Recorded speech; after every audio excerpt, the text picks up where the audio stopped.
insurance, for instance? None. None. Okay, so there was no insurance for this? The university is state insured, self-insured, but in this case, it was determined that the athletic department would pay the entire amount, so there was no insurance. So it came out of the reserve. Looking back, are there mistakes you made along the way that you regret and you'd like to talk about? I won't talk about anything specifically. What I will tell you is that, and obviously I've had a lot of time to think about it over the last couple of years, in principle, I'm very confident with the decisions that we made and that I made. Tactically, I suppose you can always think of things that you could have improved upon from a tactical standpoint, but from a principle standpoint, we felt like we made the right decisions, which is why it went to court. Obviously, we ended up with a result that we didn't expect or want. Why did you decide to settle then with Tracy and then ultimately with Jane? It was just decided that, did we want to go through an appeal process, a federal court lawsuit filed by Jane, and then another trial with Tracy. And we just decided for the mood, the culture, and the benefit of the department and the university, it was just time to move forward. Gary, are you concerned that this will impact your ability to hire coaches in the future? No, I'm not. It's all transparent. We've hired a few people and a few assistant coaches since then, and when I've met with those coaches, I've offered to talk about it, and there have been zero concerns to this point. How do you feel about your job security based on with all this? I always look at job security as a day-to-day situation in my job, and I sort of jokingly say that.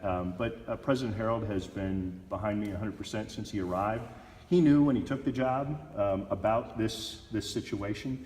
He talked to a lot of people about it to find out what happened, how it happened, and he's been supportive from day one.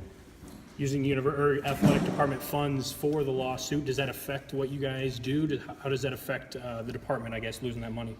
Well, it depletes our reserve fund quite a bit. The reserve fund is there for unexpected circumstances. Well, this was an unexpected circumstance, but it didn't impact our operation budget. As we move forward in 2017-18, our operations for our coaches, our student athletes, and our 24 sports weren't affected.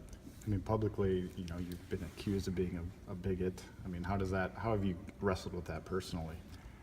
Not just in this decision, but every decision I make. I work in a job that's very public. And so I think you all watch and see through social media, just about every decision we make and every decision I make is criticized at some level. So over the years, I have to develop a thick skin. I always go back to the principle of our decisions. If we make decisions based on what we think are strong principles and done for the right reasons, do it with integrity, then I expect criticism, not just in this case, but in everything we do.